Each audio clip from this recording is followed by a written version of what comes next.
is Heather Neuenschwander from Flute Specialists. I'm here today with composer and flutist Zachery Meier. He's in town for a performance, so we met up at a local coffee shop to discuss his new piece, Through and Between, for alto and bass flute, commissioned by Flute Specialists, which will premiere at the National Flute Association Convention next month in Chicago. Really excited about that. We're excited too, Zachery. Thank you so much for having me. Thank you for meeting with me. We always. Cheers. Cheers. So my first question for you, Zachery, have you written anything for low flutes? And we call alto flute, bass flute, contrabass flute all low flutes. Have you written anything before? Yeah, I have a wind ensemble piece that starts and ends with an alto flute solo, pretty extensive there. And then I wrote the original orchestration of Broken Pieces for flute choir that just had alto, and then arranged it for the Iowa City Flute Choir for alto flute and bass flute included in there. But that's about it that I have for alto and bass flute repertoire. So this was really exciting to have the chance and opportunity to write something for those particular instruments. So this is the first piece you've written for alto and bass flute. This will be the first one, yeah. Great. So what were the challenges of writing for that combination of flutes? Yeah, well, I think aside from, writing two instruments that are in the lower register, kind of having registral restraints, I think the agility and availability of the instruments were also kind of challenging in thinking about how you're going to write it, what's the access to those instruments. Otherwise, I think the alto and the bass flute have a lot of beautiful colors, a lot of beautiful things that are particular to those instruments in those registers that are really interesting. So besides just the challenges of practical matter, I thought compositionally it was actually more exciting rather than challenging. Mm-hmm. Well, and we commissioned you to write this piece because we think there should be more literature for alto and bass flute. So why should more composers like yourself write for alto and bass?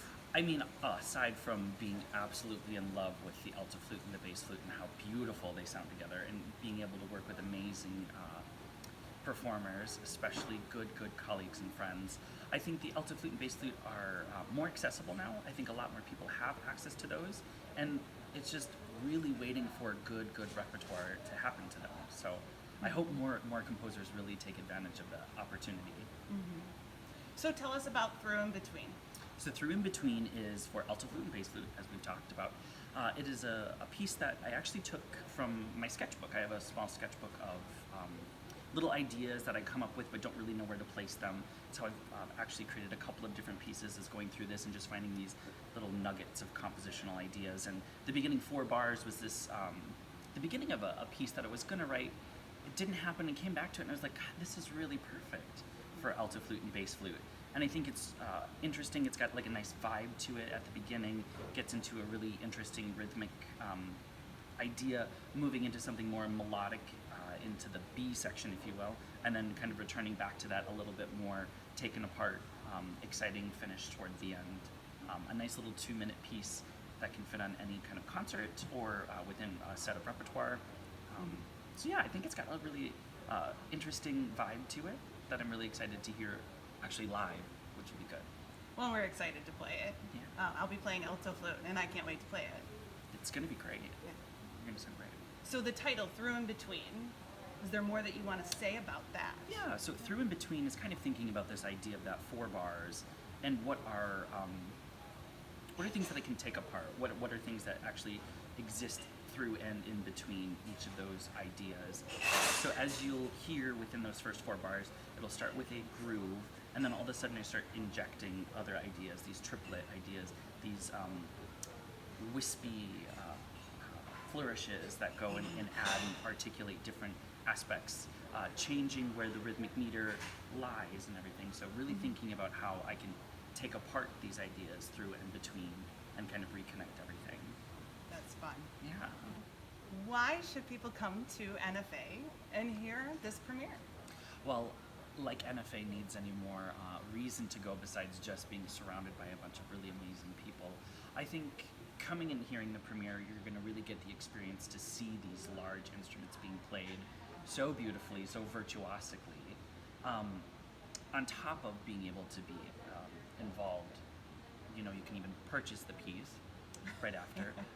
But it would be an opportunity to, talk to you and Tatiana about the piece and like what your experience was. Have a chance at all of the exhibitions to try out these different instruments. And you'll be there. I will be there. Yeah, Wow. you can meet me if you want. Of course they want I hope so. to. Yes, they can meet you at a coffee shop. That would be great. Yes, And of buy you a course. cup of coffee. Cheers. Cheers. So what is it like being a flutist writing for other flutists?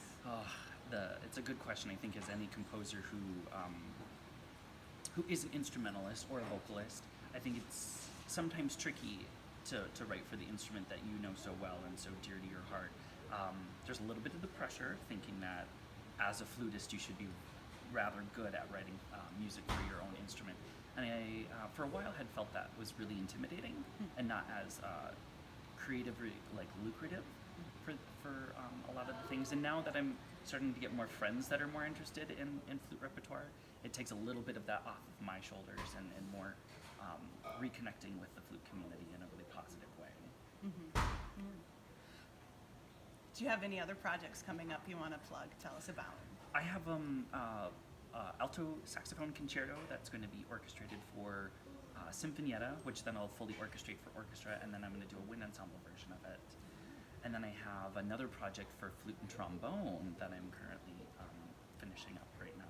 And then I also have a collaboration with Mad Shack Molly Shanahan's dance company that's featured in Chicago that also is going to be premiering hopefully in the fall. We hope that things continue to evolve positively in venues and getting back into live performance to have a premiere in the fall. So I'm excited about that as well. We're excited to be back to a live NFA as well. I can imagine. Thank you for taking time out of your busy schedule to meet me here for coffee, talk about your piece, Through and Between, commissioned by Flute Specialists. It will be available for purchase after the premiere at NFA next month. Perfect. I will see you there. Cheers. Cheers.